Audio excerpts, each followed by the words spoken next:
Hello and welcome to hobby vlog number 110. It's been a while since I've sat next to the lit fire, but it's come to that time of year, so I figured this would be a nice way to do the intro.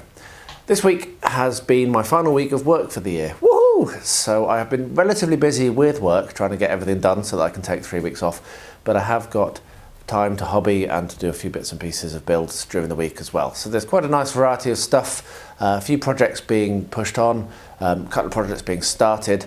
I really hope you enjoyed the video.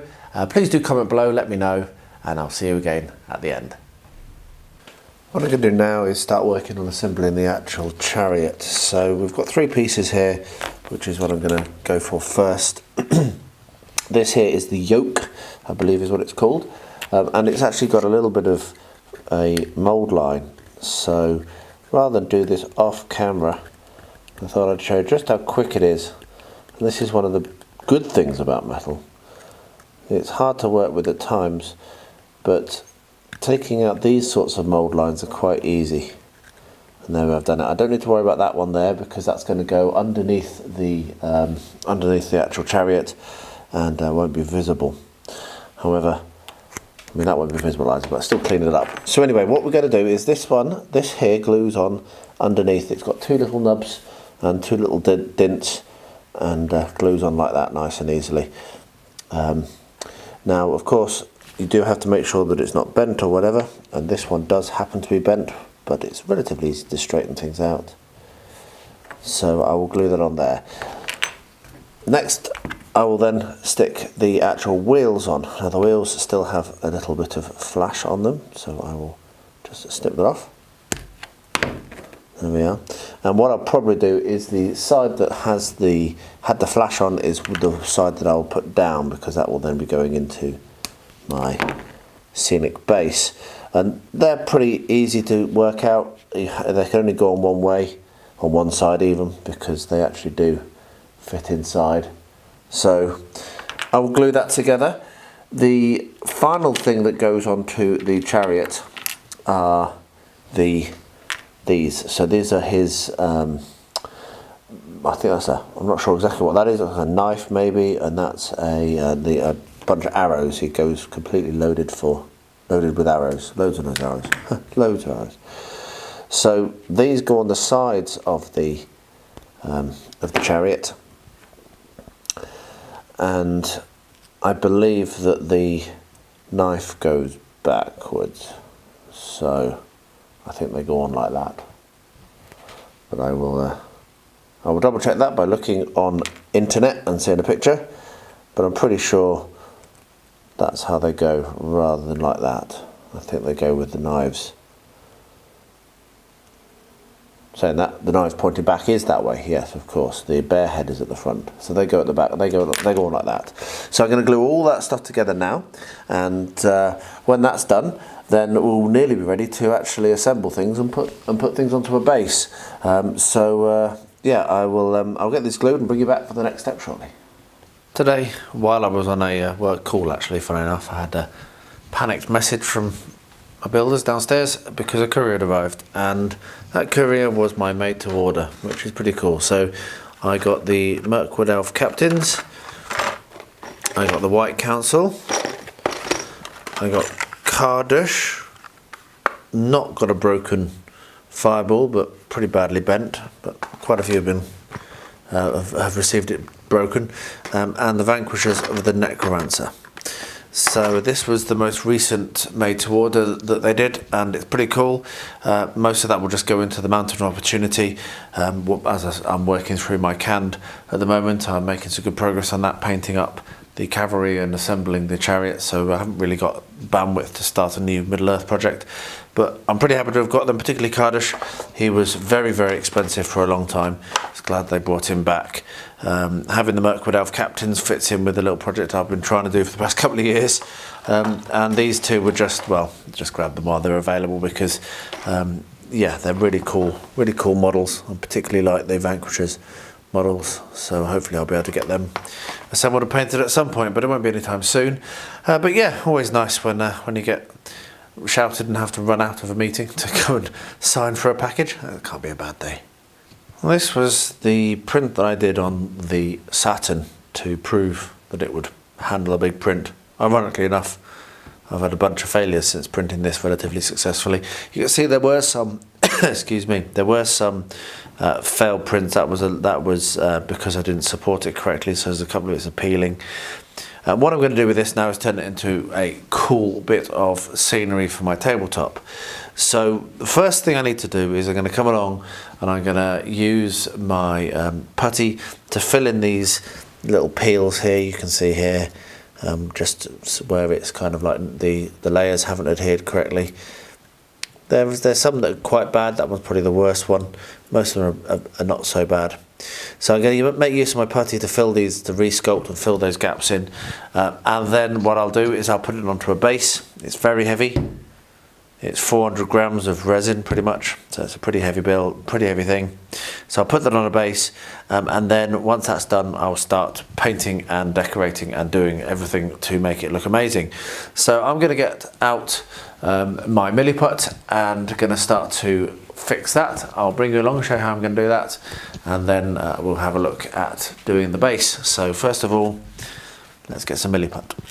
So the way you work with milliput, or at least the way I work with milliput, is I'll take a pinch of each, and I need a relatively large amount actually for what I need to do.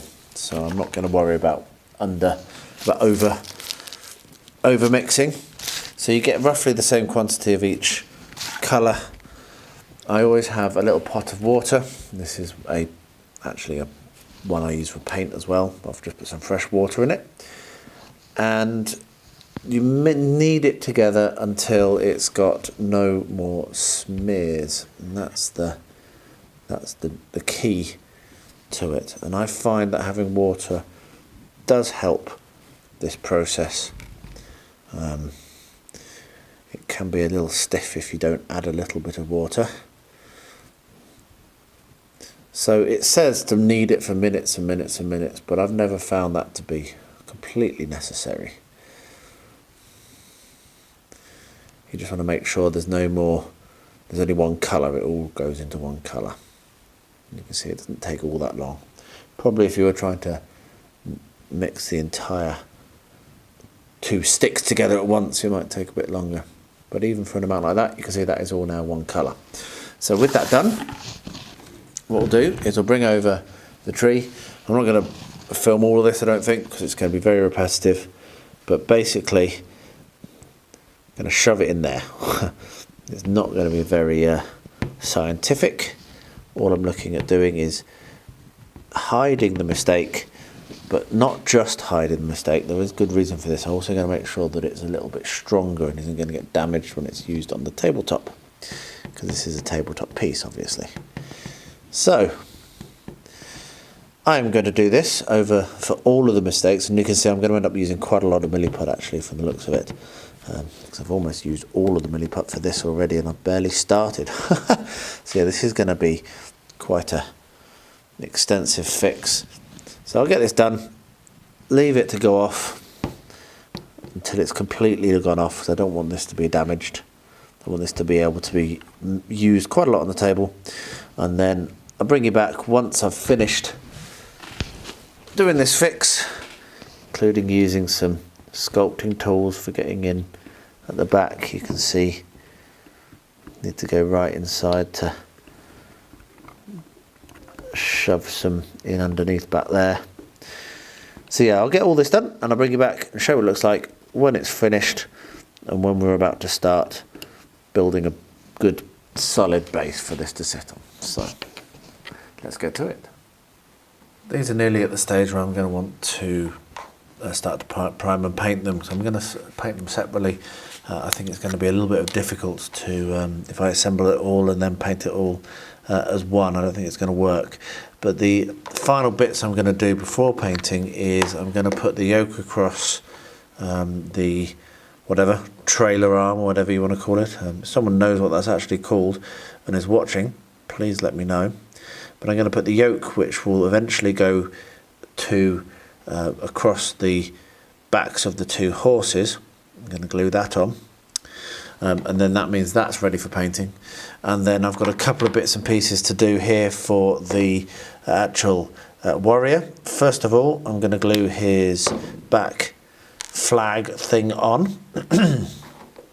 So you've got a little nubbin, oh, it's not focusing very well, so there, it's got a little nubbin on the end there. And that goes into a nubbin on the back, onto a little dent on his back. And will end up being glued on, looking a little bit like, if I can focus please, so I can get it in, actually position it correctly, so we'll focus on it, there we are. That will end up looking like that. So I'm going to do that for all of them, get those two pieces glued in, and then the final thing will be to glue on his throwing axe, which, or his axe, I don't think it's a throwing axe, he just looks like he's not holding it very tight. So yeah, so once that's dry, I'll put his axe into his offhand, his right hand, and then they will be ready for painting, if they'll actually glue in the first place, of course. So might have to hold that for a bit. I might even have to use a bit of spray. I have my activator. This was to hand because gluing all this together was real pain, and I ended up using activator quite a lot. So anyway, once this is done, once I've got the axe on, which I will bring you along for, then we'll start to prime and paint, and then this will be ready for basing, which I'm most excited about for the chariots, to be honest. What I've realised I need to do as well, I've just done that gluing, is I need to fill some of the gaps. And I'm going to make use of my Mr. Putty here from Mr. Hobby, recommended to me by Brushstroke. I need to get in touch with him, not spoken to him for ages, hope he's okay. So yeah, and I did actually have a specific question about how I go about applying this. Someone was having some trouble, I can't exactly remember who it was, one of the guys I know was asking me how I go about applying this, because it was shrinking a bit and not really doing the job he wanted, which is a shame because I found this to be brilliant. And I actually should probably have used this on the cavalry project, because it's better for filling these sorts of gaps than a milliput, but the milliput worked okay. I can tell you that. I'm painting them now, and it's not great, but it's okay. So as you can see here, as I'm rambling and working, I actually use a toothpick. I found this to be the best way to apply this in these sorts of spaces, to get a good covering and to get it kind of like squashed into those little gaps. And that's it. I mean, it's no more complicated than that. All I do is I get a little bit on my toothpick, put it in place, and then sometimes you have to go over things more than once, but that's fine. And then you can sand this if you're a more talented, careful person than I am. You might be able to. I certainly have never been able to work out how to sand in like in that little gap there.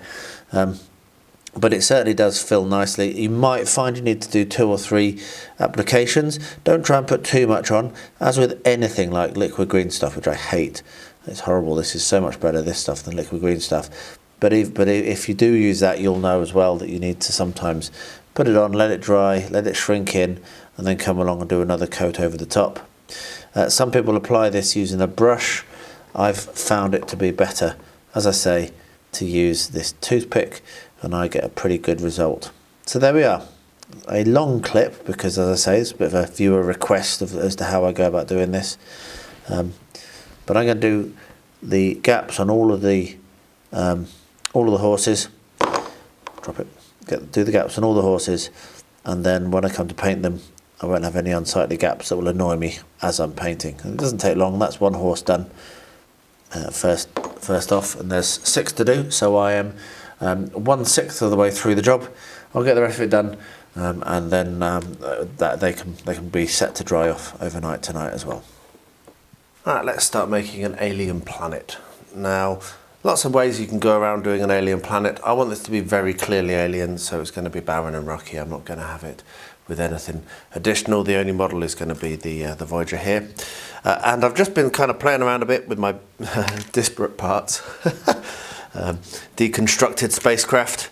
And I think what I'm going to do is I'm going to make a very thin skim of modelling compound over the top of the base, and I'll do this in 2 steps. So I've clamped it, as you can see, so I'll fill in between the clamps so that that doesn't warp.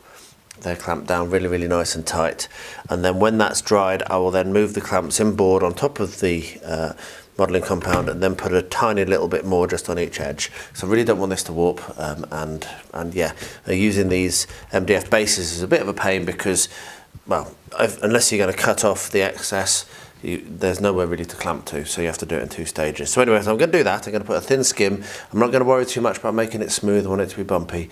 And then I will position the parts of Voyager on the diorama and then bed them in using multiple layers of PVA and gravel and what have you to make them look like they're kind of into the ground. Now, I'm not going to do a big kind of like a crater or anything like that, because that's not the look that I want to go for. I want it to just look like it's kind of sitting there in parts. So yeah, I've got my modelling compound.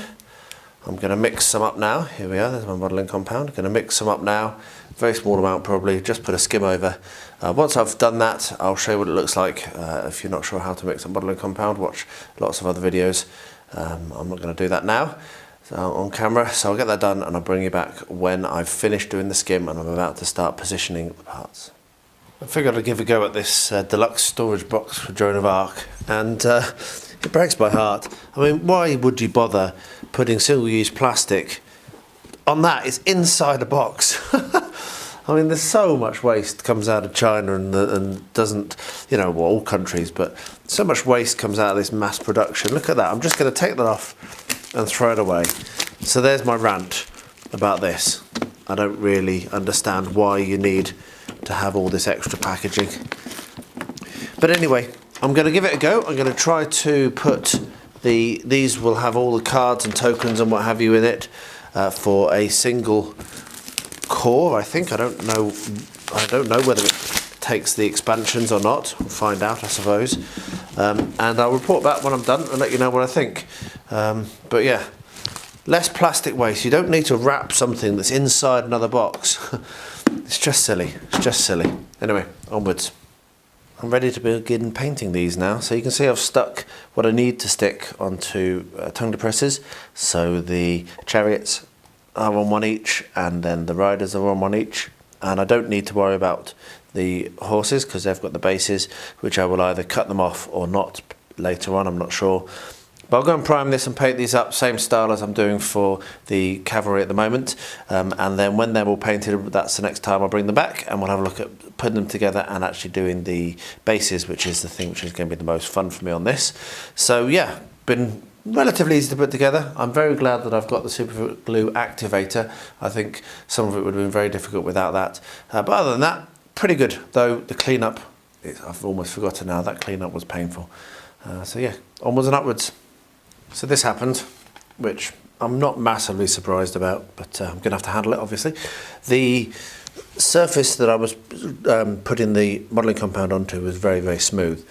And this modelling compound is basically papier-mâché with plaster, and that's not adhesive. So what I need to do is rough up the area where I'm going to stick it down, and then I'm going to use PVA and I'm going to glue it back down again. So it's not the end of the world, but it is just a little bit more an extra step. So I've got some sandpaper, some quite rough, quite high grit sandpaper, if it tells me what it is, 120 grit. I'm just going to sand this area here and then brush it off so there's no dust on it, and then we'll use PVA to stick it back in place. So I'll get that done.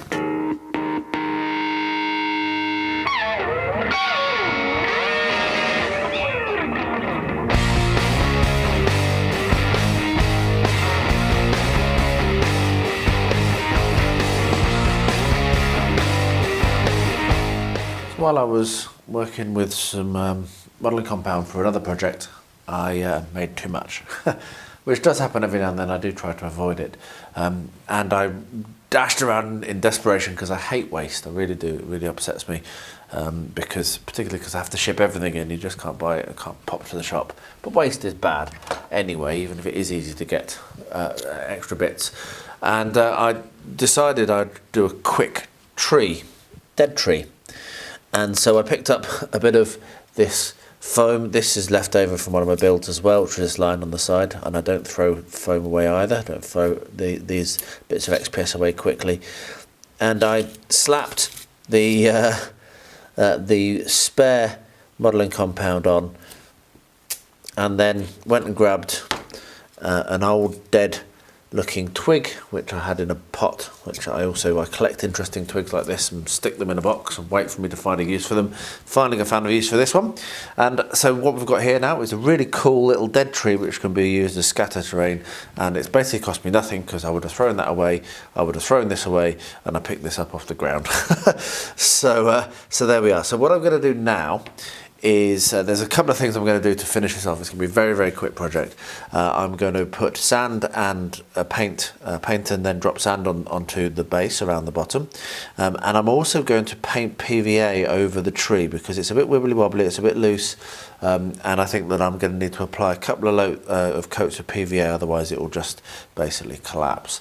So I will use my modelling glue, which is watered down PVA for that, and I'll probably do that first, do a couple of coats of that, so I'll do that now on this while I'm shooting this clip, and that will then basically give me a good kind of like solid tree that, as I say, be quite a nice little scatter terrain. So just grab myself a brush, and then I'll show you how we go about doing that.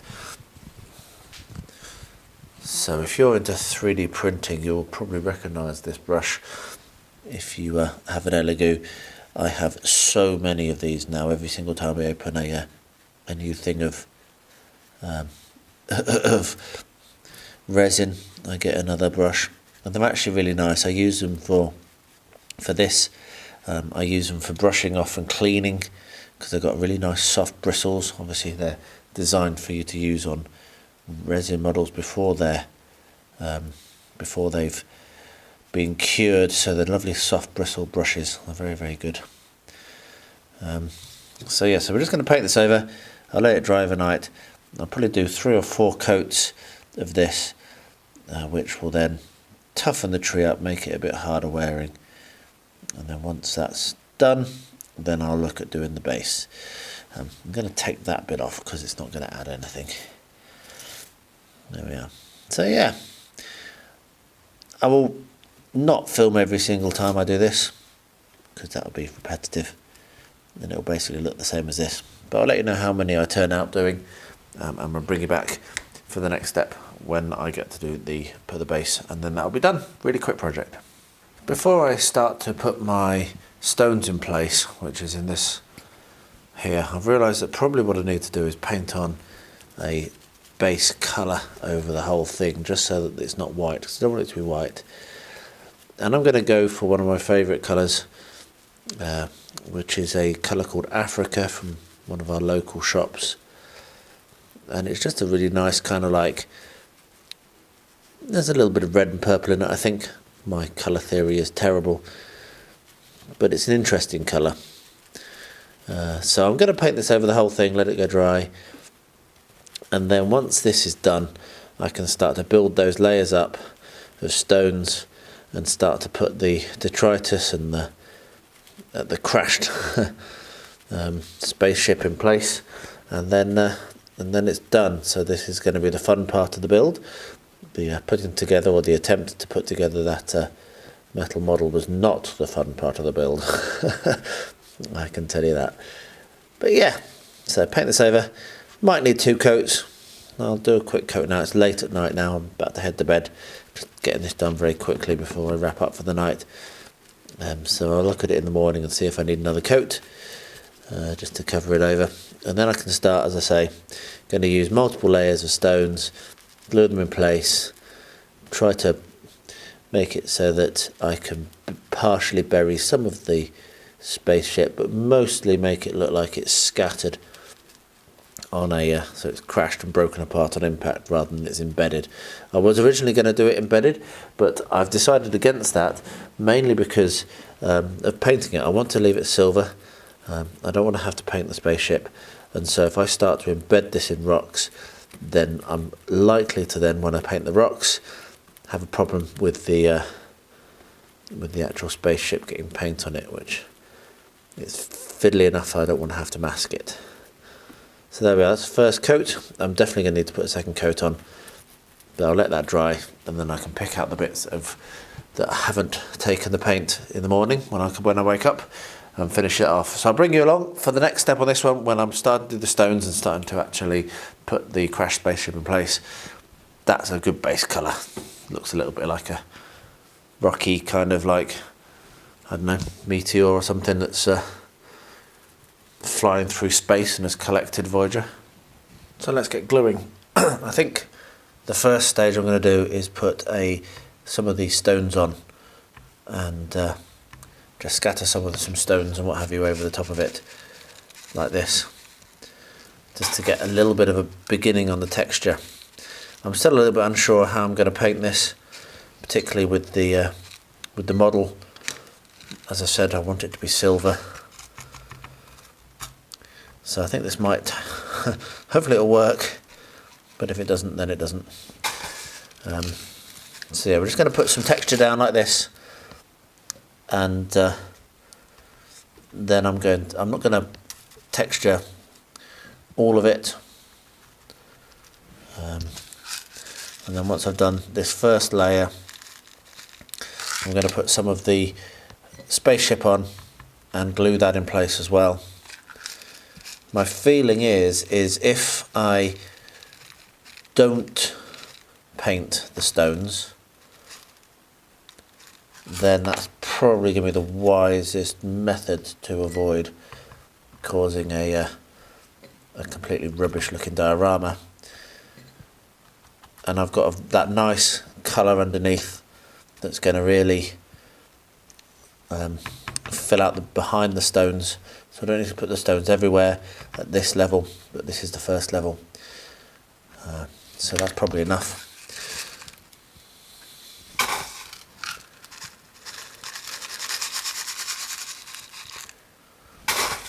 So what I can actually do is overload the stones like this, and then empty off, and then put some more glue on and put more stones on and get it looking how I want it to for this first layer. So what I'm going to do now is empty this back into the bucket, and there we are. We have a stone field that is looking pretty good. So what I'm going to do, my plan is to have this sticking up in the centre and have that glued down over the top like that. So for that, I'm probably going to get myself some milliput to glue the first thing down, and that milliput can be squished into this gap here which I've left. So I'll mix up some milliput now and then bring you back when that's mixed, and we can start to actually position these. When that's gone off, then I can come back and do some more stonework. So yeah, I'm going to glue these two in place, this with milliput at an angle, and then that can be glued on top with super glue, and then I'll just let it all to dry, or I might even leave that and do that one afterwards. So let's get this in place with milliput. So once I've mixed the milliput, I'll be back in a second, and we'll get that positioned, and then I'll leave it. I'm happy to be making some progress. Okay, so I've got myself a bit of milliput here, which, as I say, I'm going to press into this area here.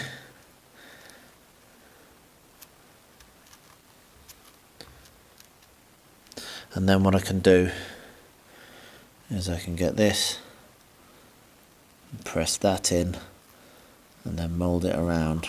So what I'm going to do is I'm going to leave that. I'm not going to touch it. That's a little bit kind of precarious. That will dry overnight.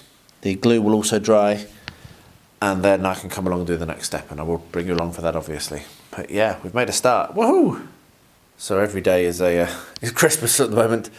Here is stuff that arrived today. My Prusa i3, which I'm going to try and have a look at over the Christmas break, because I've heard that it's going to take a long time to set up. So I'm not going to open that just yet.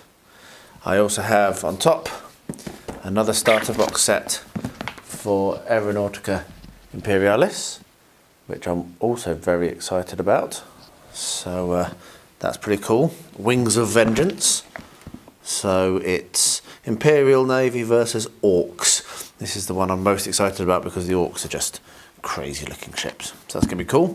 I will have a look inside that box. And the final thing is in this cardboard box here.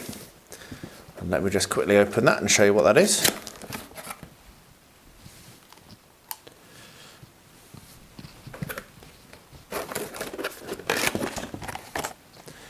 So this is a resin kit. It's dropped it. It's from Big Child Creatives, who are great. I've got quite a few of their bits and pieces. I've seen this and I've seen someone painted. I'm sure, I don't know who it was, but I've seen a fantastic version of this. It just looks cool, and I'm going to try to get that done at some point and do that as a diorama. I picked that up on the in Black Friday sales. It was a very good deal, so about 40% off. And I've thought about it many times, so I just went for it. So that was a pretty cool day. Very, very excited about the Prusa. Very pleased to have that here, and looking forward to getting that going and try to get printing. Obviously, that will be on the channel a lot. What I'll do now is have a quick look inside the Aeronautica Imperialis box, and I'm not going to open up this. I don't want to lose parts, but you can see it's very, very nice. Very, very nice moulds. No problem with that at all. So yeah, let's have a look inside this box. So here we are, Wings of Vengeance, which is I believe it's out of stock. I think this is one that you just can't get. I was able to pick it up on Amazon, which I was quite pleased about, because I tried to go to my normal supplier, Broadsword, and he couldn't get hold of it, unfortunately, which is a shame, because I prefer to give him my money than Amazon, but I buy a lot through him now, so that's cool. So we've got the bases, same as the first starter set, a bunch of bases, they're pretty cool. We've got dice, and we've got the sprues. So, like I've said, I will bring this to the channel, and I will assemble these on camera, and hopefully I won't make a mistake like I did in the first box set, where I put the wings on backwards on one of the planes. These are the stands, the clear plastic stands. Then you've got the painting guide, so that's pretty cool. We've got a rulebook. This has special scenarios, and actually included in that as well is the how the assembly instructions for each of the kit. I'll have a look at the pictures in a second. We've got some tokens. We've got the cardboard map, which is pretty cool. There's actually a piece here. So I have to work out where that's come from. That's a bit of a shame. And then finally at the bottom we have the transfers. So it's the same sort of stuff as you get in the other box. Let's have a quick look at what actual ships we get. We get the Imperial Navy Marauder bombers, get 2 of those, and Imperial Navy Thunderbolt fighters. They look very similar to what I've got already. And then the Orc Air War Dakka jets and the Orc Air Warg fighter bombers. So that's why I picked this box up. These are pretty cool, but they're going to be crazy, so I think Orcs are going to be my thing. Anyway, I'll pop that all back. We will get back to the channel at some point with more than just a quick unboxing. I'm still assembling, and I've assembled. I'm nearly done painting the first box set, so I'll start on with these once I finish that. But yeah, awesome, and I'm really looking forward to hopefully getting a game over Christmas as well, and I'll report back on that also. So there we are. That's Wings of Vengeance by Aeronautica Imperialis. I've just sliced up the Gingerbread Dragon, which I picked up in a Kickstarter, the way you could buy a whole set of miniatures for $1 as a thank you for all the success the guy's having, which is what a wonderful thing. So you can see it's a big old model, 139mm, going to take about 7.5 hours. This is on the Saturn. I've had to shrink it a bit, about 85% to fit on the Saturn, but I'm going to give it a go and see whether it prints, and if it does, then try and get that done in time for Christmas as a bit of a surprise for the Christmas table. There are other models that are part of this set, so I might try and print a few and do a little bit of a miniature diorama.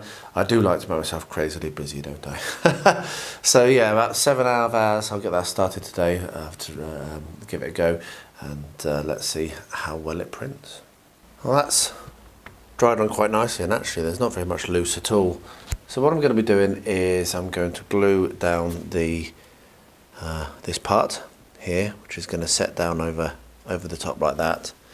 I'm going to make use of some fast drying basing glue in here,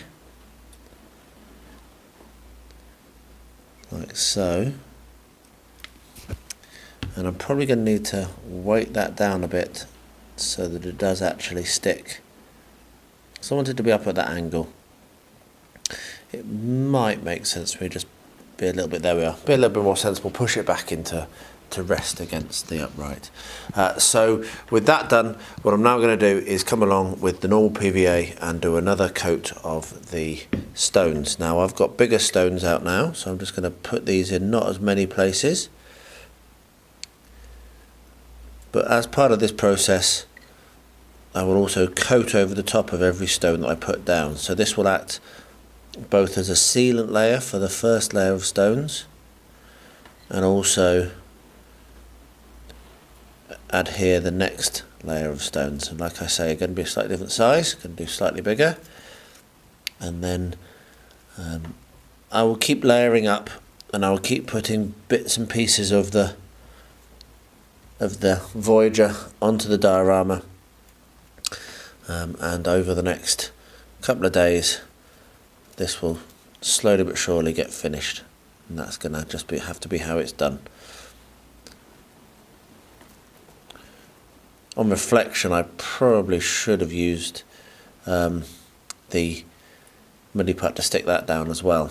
So if it turns out that that comes loose, then I will just do that.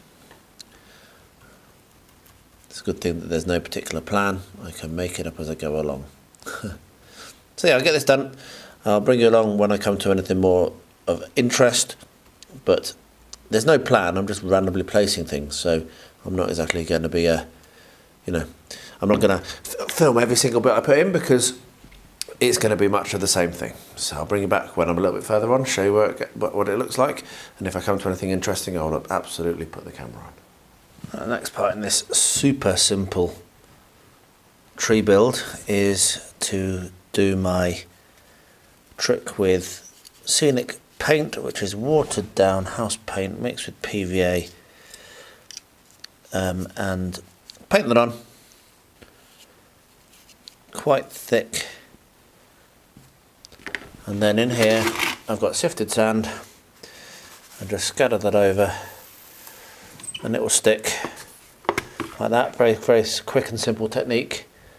So we'll do the other half, and then when that's dried, what you can do is you can come along and paint more of the brown. Now sometimes, and recently I have been doing things like gluing down the sand with black paint, painting it black to seal it, so that's a step after this, and then dry brushing with this brown, and that works really, really nicely. But for this I'm just going to go with my traditional, and you can see just how quick that is because I've just done it. My traditional method of giving a bit of texture to the base of a scatter terrain. So there we are, that's the base done. When that's dry, I will put exactly the same colour over the top, which will seal it down, and then we'll look at the putting on some tufts and some flocking and what have you. So yeah, so once I've done that, I'll paint this with the dark brown, and then I'll come back after that and show you what I'm going to do to finish it off. Very quick build. So unfortunately my previous attempt failed. It failed in a very strange way as well, and I'm wondering whether this is to do with temperature in my room. So I'm learning all the time, obviously. I've done another attempt. I've beefed the supports up and changed the angle slightly. You can see it's going to take longer and it's quite a big print as well. However, I've also got the fire lit, and I'm bringing the temperature of the room up, and I'm bringing the temperature of the resin up, before I'm going to start printing. So those are the things I'm going to change. Let's hope that this time this works, because I really, really want this done for Christmas. And it is the 12th of December as I film this. So I've got 12 days till Christmas. Well, Christmas Eve, obviously, I need it to be done for then. So yeah, so hopefully this is going to work. As soon as the room's a bit warmer and the resin's up to temperature, I will give this another go at printing. So there you are, as you can see, quite a varied week, quite a fun week. I don't know if you can hear in the background, but my printer is going again, attempting that Gingerbread Dragon once more, which I really hope it works. I really want to get it done for Christmas, but yeah, a little bit more of a challenge on the Saturn than I expected. A couple of failures in a row, and hopefully I'm going to get to the bottom of it. The other thing I did forget to say in the intro was that Mistress Shroom, the miniature that I was painting up for Paint All the Minis Discord challenge, actually got votes and won. I came joint first with an exceptionally talented painter, and I couldn't be prouder and more stunned. So really, really pleased. I had a lot of fun painting that one, yeah, for the other guys on the Discord to have liked it that much was brilliant. So yeah, great fun. So thanks for watching. If you made it this far, another long video, like they often are. I hope you've enjoyed it. Let me know in the comments below. As I said, do not be shy. I do reply to all of them. Happy Christmas to you all as we get closer and closer to Christmas Day. There's going to be a really cool video coming out on Tuesday to maybe help you with some Christmas preparations. I hope you will enjoy that one as well. And as always, please stay healthy, stay safe, and stay well.